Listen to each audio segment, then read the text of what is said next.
हाँ जी, good morning. तो आज 12 नवंबर है और आज छोटी दिवाली है। इस शुभ अवसर पर मैं आप सभी को दिवाली की बहुत बहुत शुभकामनाएं देता हूँ। आज हम बात करेंगे how to amend the constitution के बारे में, किस तरीके से कॉन्स्टिट्यूशन को अमेंड किया जाया जा सकता है और इससे रिलेटेड किस तरीके से चीज़ें ऐड की हुई है हमारे कॉन्स्टिट्यूशन में, उस बारे में आज हम बात करेंगे। पहला पॉइंट जो हम डिस्कस करेंगे, हम जो अपने कॉन्स्टिट्यूशन को आर्टिकल 368 के जरिए कॉन्स्टिट्यूशन को अमेंड करने की प्रोविजन हमारे कॉन्स्टिट्यूशन में मेंशन है। Article 368 part 20 of our Indian constitution में मेंशन है और इसमें मेंशन प्रोविजन ये है कि हमें जो भी आर्टिकल 368 में दो तरीके के प्रोसेस मेंशन किए हुए हैं कि किस तरीके से हम अपने इंडियन कॉन्स्टिट्यूशन को अमेंड कर सकते हैं या चेंज कर सकते हैं। पहला पॉइंट इसमें स्पेशल मेजोरिटी ऑफ पार्लियामेंट के जरिए और दूसरा जो इसमें पॉइंट है वो है by the majority of the parliament and the ratification half of the total state legislature. असलियत में हम अपने कॉन्स्टिट्यूशन को तीन तरीके के प्रोविजन से चेंज कर सकते हैं।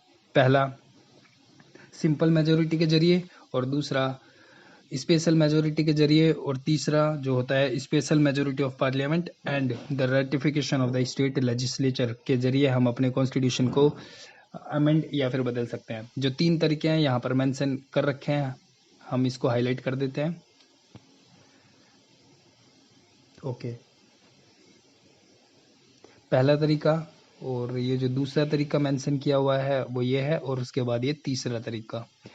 ऑल ओवर ये तीन तरीके हैं जिस तरीके से इंडियन कॉन्स्टिट्यूशन को अमेंड करने का जो तरीके हैं वो मेंशन किए हुए हैं। पहला हमने सिंपल मेजोरिटी ऑलरेडी बात की, स्पेशल मेजोरिटी और third one is the special majority of parliament and the ratification half of the state legislature. अब हम बात करते हैं प्रोसेस की। तो आर्टिकल 368 के जरिए हमने ऑलरेडी बात करी। आर्टिकल 368 के जरिए दो तरीके से हम अपने कॉन्स्टिट्यूशन को अमेंड कर सकते हैं। पहला स्पेशल मेजोरिटी और दूसरा the majority of parliament and the ratification half of the state legislature. ये दो तरीके के हैंगे जो कि आर्टिकल 368 में मेंशन किए हुए हैं। अब हम बात करते हैं सिंपल मेजोरिटी का। तो जो सिंपल मेजोरिटी के जो प्रोविजंस हैं वो मेजोरिटी ऑफ द मेंबर यहाँ पर प्रेजेंट होने चाहिए और वोट करने चाहिए, ठीक है ना। इसमें सिंपल मेजोरिटी में ये होता है कि 50% जो मेंबर हैं वो प्रेजेंट होने चाहिए। ये हम यहाँ पर हाईलाइट कर देते हैं। 50% जो से ज़्यादा जो मेंबर है वो प्रेजेंट होने चाहिए और वोट किए हो उन लोगों ने, तब उस बिल को स्पेशल मेजोरिटी के जरिए पास किया जाया जा सकता है under article 368 of our Indian constitution. इस प्रोविजन के थ्रू जो सिंपल मेजोरिटी है उसमें हम किन किन केसेस को ऐड कर सकते हैं। ये ऑर्डिनेंस पास करने के लिए, मनी बिल को पास करने के लिए और फाइनेंस बिल को पास करने के लिए हम सिंपल मेजोरिटी का यूज कर सकते हैं। और non confidence motion, adjournment motion या फिर सेंस्योर मोशन और कॉन्फिडेंस मोशन, ये जो यहाँ पर मेंशन है उन बिल्स के लिए हम सिंपल मेजोरिटी का यूज कर सकते हैं। For the removal of vice president majority require in Lok Sabha in by the simple majority, जो कि यहाँ पर मेंशन किया हुआ है। और ये जो इमरजेंसी को डिक्लेयर करने की जो प्रोसेस है वो भी सिंपल मेजोरिटी के द्वारा पास की जा सकती है। To declare the state emergency और द प्रेसिडेंट रूल, ये भी सिंपल मेजोरिटी के जरिए किया जा सकता है। 6 पॉइंट में एक सबसे मेन चीज़ लिखी हुई है admission of the new boundaries, और किसी भी नए स्टेट को ऐड करने के प्रोविजंस भी हम के जो बिल्स हैं वो हम सिंपल मेजोरिटी के जरिए पास कर सकते हैं, जो कि यहाँ पर मेंशन किया हुआ है पॉइंट नंबर 6 में। आप इस चीज़ को देख सकते हो। ये अबोलिश करने में भी और किसी भी ऑर्गेनाइजेशन को अबोलिश करने और creation of the legislative council in state, किसी भी काउंसिल जो कि लेजिस्लेटिव काउंसिल हो उसको अबोलिश करने के लिए या क्रिएट करने के लिए हम सिंपल मेजोरिटी का इस्तेमाल करते हैं। किसी भी ऑफिशियल लैंग्वेज को यूज करते हैं। और सिटीजनशिप की बात करता है कि किस तरीके से हम किसी सिटीजन को एक्विजिशन दे सकते हैं या फिर उसको टर्मिनेट करने के लिए हम सिंपल मेजोरिटी का प्रयोग करते हैं। 10वां जो पॉइंट है इलेक्शन ऑफ द स्पीकर के इलेक्शन सिंपल मेजोरिटी के द्वारा होते हैं, deputy speaker of Lok Sabha and state legislature. और जो 11 पॉइंट है वो 15 शेड्यूल की बात करता है। जो 15 शेड्यूल है administration of the schedule area और शेड्यूल ट्राइब्स। जो भी शेड्यूल ट्राइब्स एरिया है और शेड्यूल कास्ट के जो ट्राइब्स हैं, आदिवासी जाति और जनजाति, इनसे रिलेटेड जो भी एडमिनिस्ट्रेशन है उस एडमिनिस्ट्रेशन को हम सिंपल मेजोरिटी के द्वारा पास कर सकते हैं।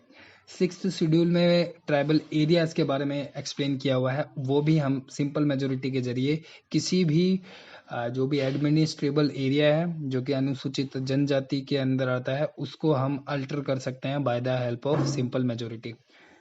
तो सिंपल मेजोरिटी के सारे प्रोविजन खत्म करने के बाद अब हम दूसरा पॉइंट पर बढ़ते हैं जिसका नाम है स्पेशल मेजोरिटी। स्पेशल मेजोरिटी में हम बात करते हैं कि इसमें all over more than the 50% of the membership of the each house present and vote. और इसमें मेजोरिटी का क्या मतलब होता है कि जो 2/3 मेंबर्स हैं दोनों हाउसेस के वो प्रेजेंट होकर वोट करें और 2/3 जो वोट्स हैं वो पक्ष में जाने चाहिए, तो इसको स्पेशल मेजोरिटी बोलते हैं। स्पेशल मेजोरिटी के 4 टाइप हैं। Special majority as per article 249, special majority as per article 368 जिसकी हम बात कर रहे हैं, और special majority as per the article 368 plus 50% of the state legislation state ratification of the simple majority. और फोर्थ पॉइंट जो है special majority as per article 61। तो इसमें जो पार्ट 3 और पार्ट 2, पार्ट 3 और पार्ट 4 जो मेंशन किया हुआ है हम स्पेशल यहाँ पर आर्टिकल 368 के बारे में बात करेंगे जिसमें 2 प्रोविजन मेंशन है।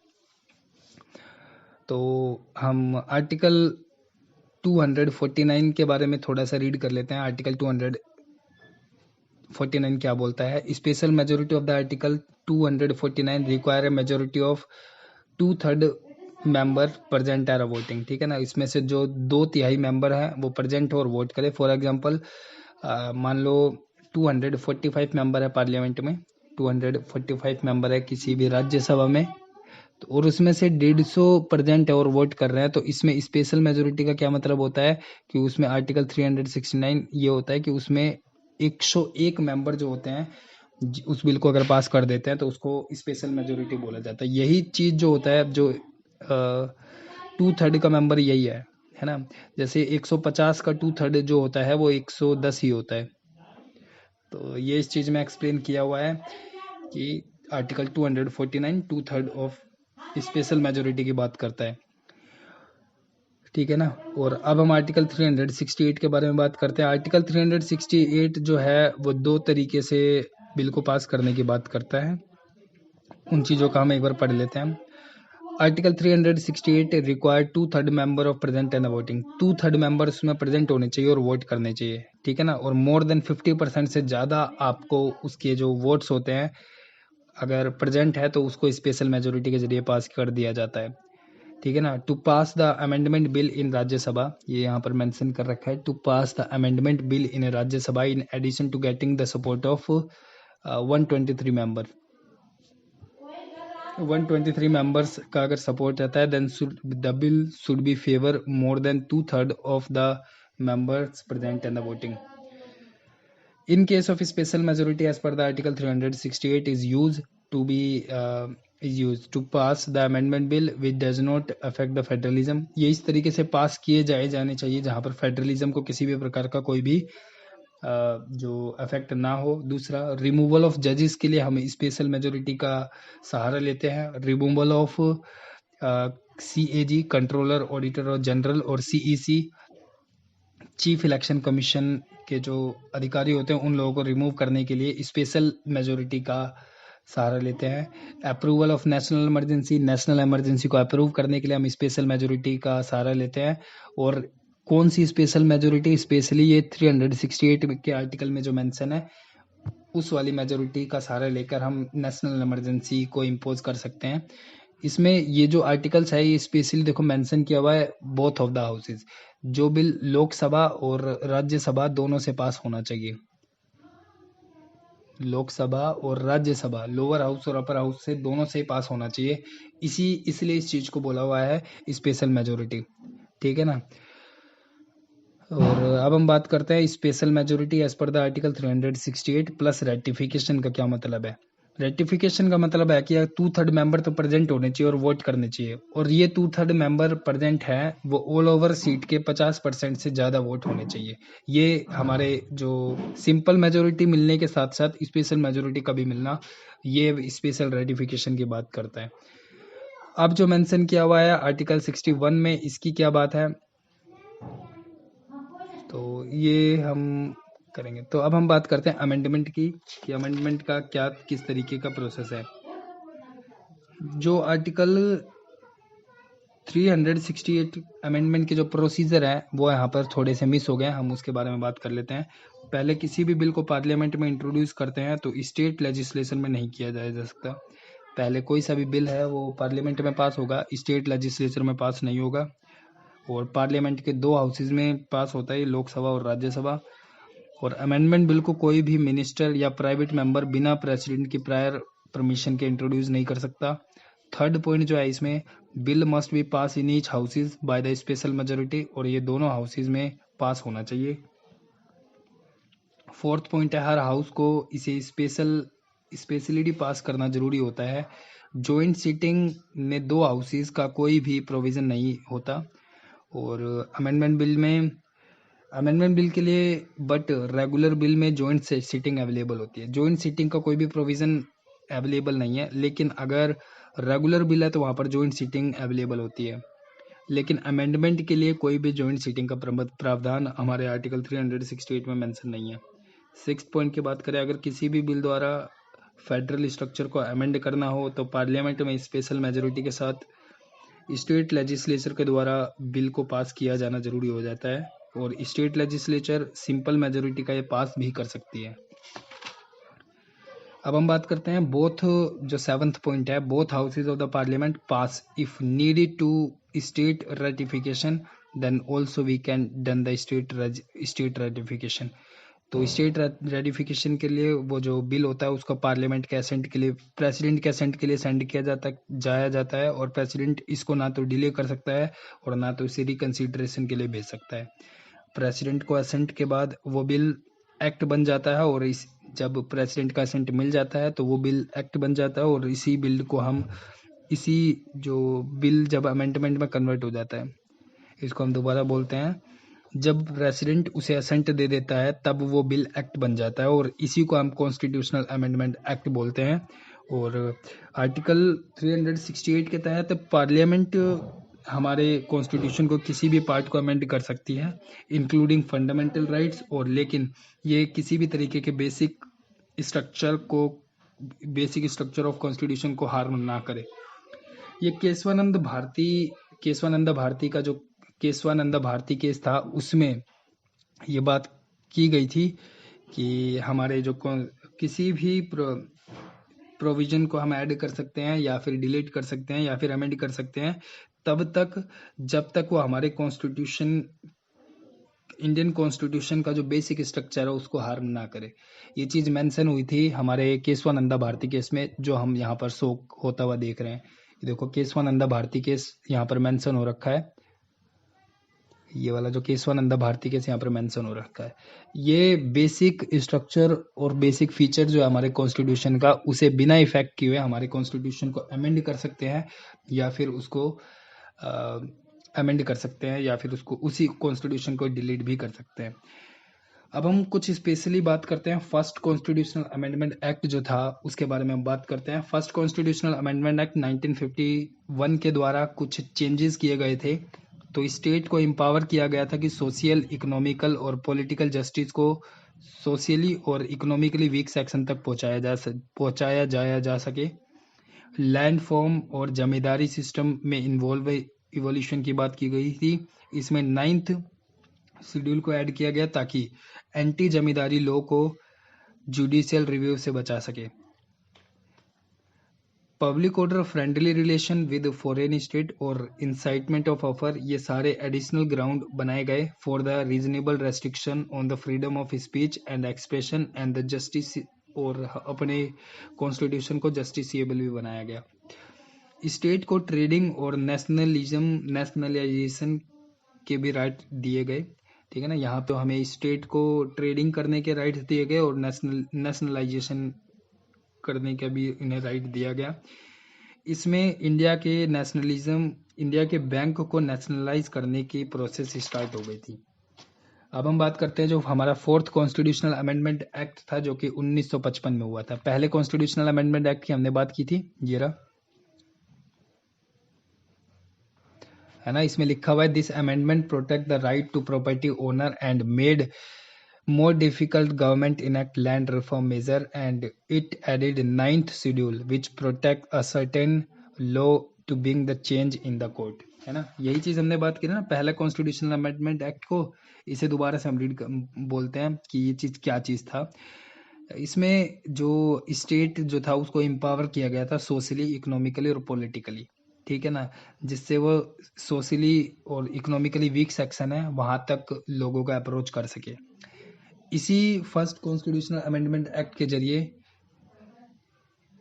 लैंड रिफॉर्म और जमींदारी सिस्टम का इवोल्यूशन करने की भी बात की गई थी। और इसमें 9th शेड्यूल को ऐड किया गया ताकि एंटी जमींदारी लॉ और जुडिशियल रिव्यू से उसे बचाया जा सके। पब्लिक ऑर्डर, फ्रेंडली रिलेशन और फॉरेन स्टेट के साथ इन्होंने जो रिलेशन इस्टेब्लिश्ड, स्टेट जो है वो फॉरेन रिलेशन को इस्टेब्लिश कर सकता है, ये वाली बात की गई थी। और ट्रेडिंग और नेशनलिज्म के इनको राइट्स दिए गए थे। फोर्थ कॉन्स्टिट्यूशनल अमेंडमेंट एक्ट, जो कि अब हम इसको एक्सप्लेन करेंगे, इसको रेड से एक्सप्लेन करते हैं। ये एम्पावर करता है स्टेट को ट्रेड करने के लिए और नेशनलाइज करने के लिए। हमारा जो फोर्थ कॉन्स्टिट्यूशनल अमेंडमेंट एक्ट है जो कि 1955 में आया था, जबकि ये किसी की भी प्रॉपर्टी को एक्वायर किया जाएगा तो उसे कंपनसेशन अमाउंट स्टेट के द्वारा दिया जाएगा, ना कि सेंटर के द्वारा। और इसे कोर्ट में चैलेंज नहीं किया जा सकता on the ground of insufficiency. यहाँ 9th शेड्यूल से ज़्यादा लॉ ऐड किए गए हैं और आर्टिकल 31C का स्कोप भी बढ़ाया गया था। अब हम बात करते हैं 7th कॉन्स्टिट्यूशनल अमेंडमेंट एक्ट की, जो कि यहाँ पर हम हाईलाइट कर देते हैं। ये रीऑर्गेनाइजेशन ऑफ द स्टेट की, इंडियन स्टेट की बात हुई थी यहाँ पर, और यहाँ पर 14 स्टेट और 6 यूनियन टेरिटरी बने थे।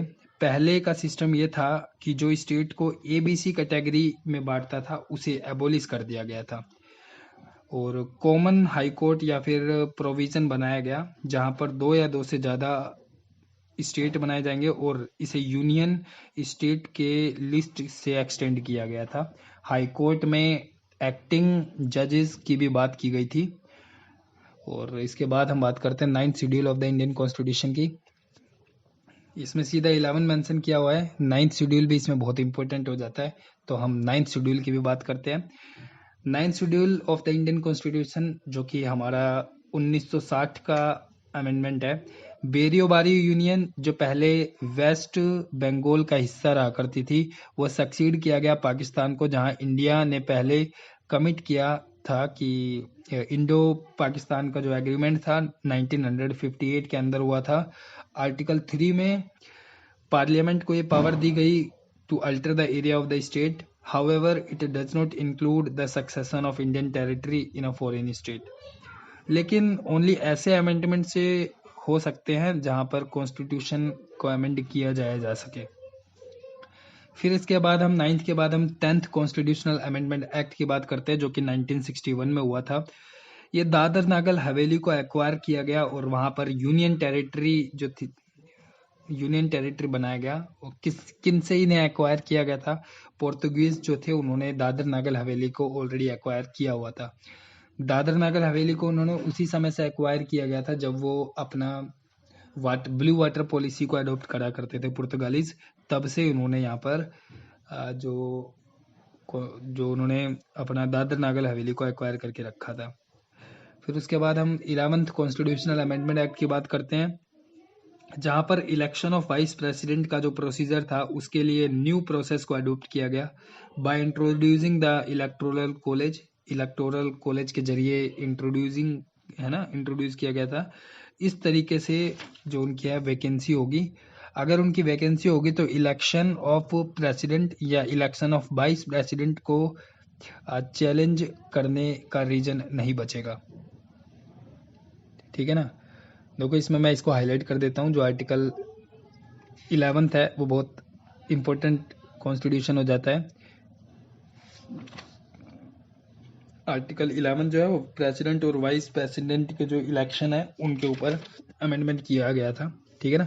हम इसको रीड कर लेते हैं। This amendment authorise the governor to take over the management of inam land और land granted individual institution of the government, और individual institution of the government की भी इसमें बात करी थी। इसके बाद हम 11th के बाद 12th कॉन्स्टिट्यूशनल अमेंडमेंट एक्ट की बात करते हैं, जो कि 1962 में मेंशन किया हुआ था, जिसमें गोवा, दमनदीप और इंडियन यूनियन में ऐड किया गया। ठीक है ना, गोवा और जो दमनदीप थे उनको इंडियन यूनियन में ऐड किया गया हमारे 12th कॉन्स्टिट्यूशनल अमेंडमेंट एक्ट, जो कि 1962 में हुआ था, 11th कॉन्स्टिट्यूशन के एक साल बाद ही।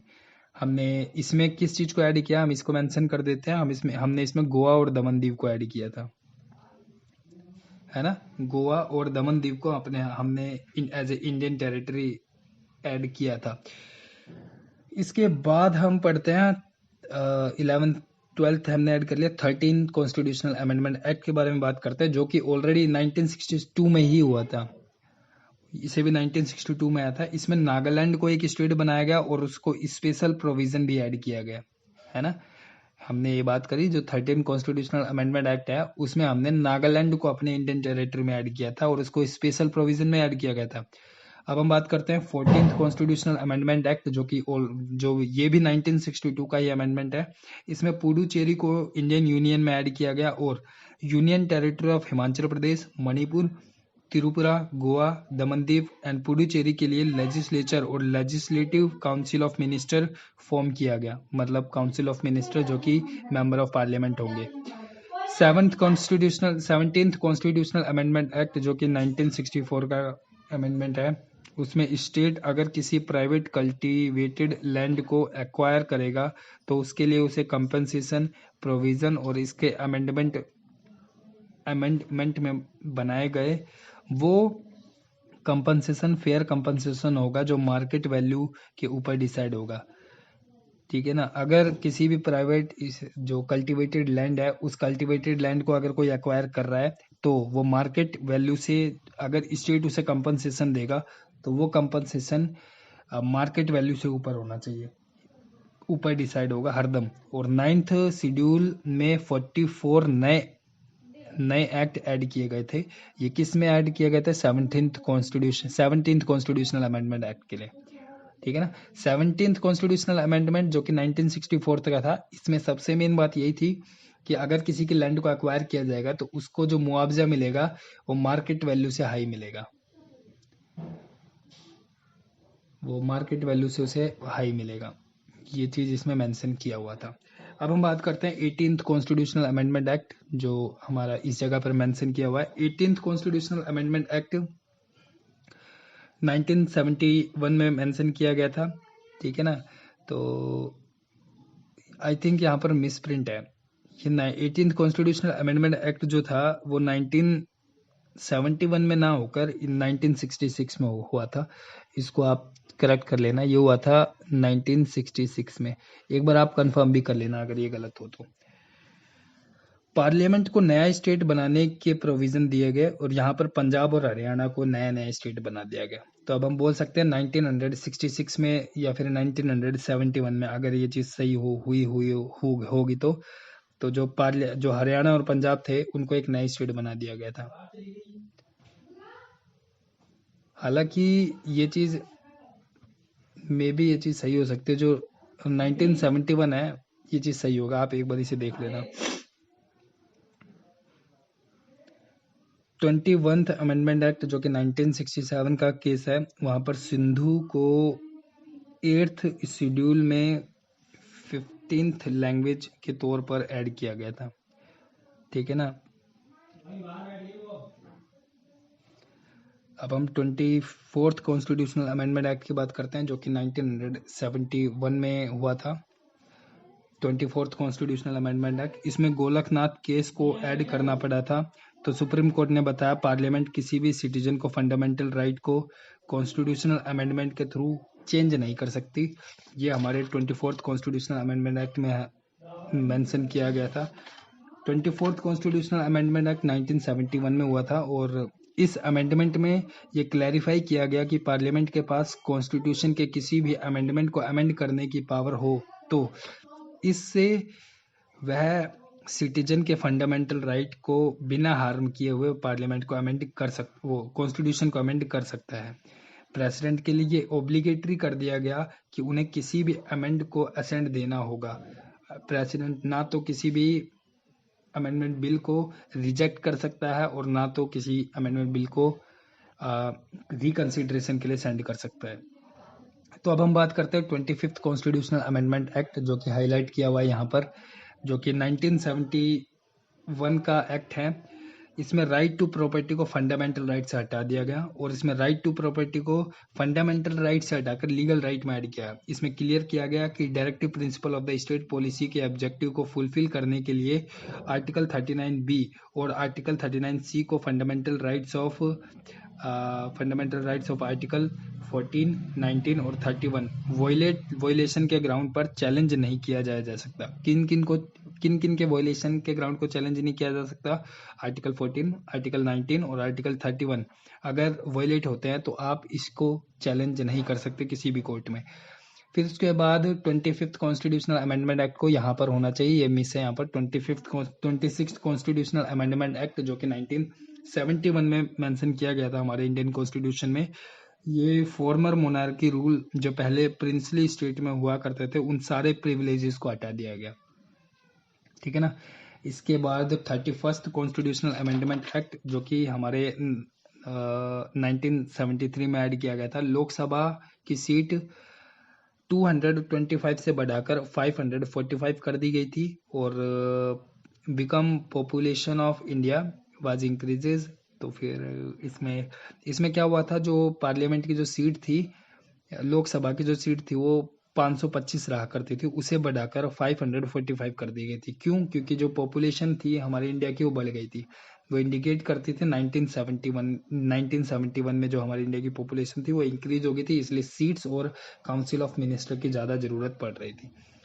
33rd कॉन्स्टिट्यूशनल अमेंडमेंट एक्ट जो कि 1974 में मेंशन था हमारे इंडियन कॉन्स्टिट्यूशन में, जो कि आर्टिकल 101 आर्टिकल 190 को चेंज किया गया और यह प्रोविजन रखे गए कि चेयरमैन ऑफ द हाउस और the speaker of the house किसी भी मेंबर ऑफ द पार्लियामेंट को रेजिग्नेशन को रिजेक्ट कर सकता है अगर उन्हें लगा कि रेजिग्नेशन नॉन वॉलेंट्री है और अनरीजनेबल है।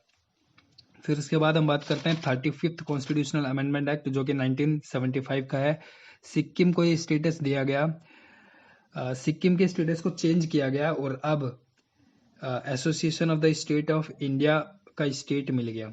जो सिक्किम के स्टेटस को चेंज किया गया और उसको सिक्किम को अपने इंडिया का एसोसिएटेड स्टेट का जो स्टेटस है वो मिल गया। 10th शेड्यूल वाज एडिड और 10वां शेड्यूल जो है वो एडिट किया गया और जिसमें सिक्किम के इंगेजमेंट को के जो टर्म एंड कंडीशन है उन्हें फिक्स भी किया गया।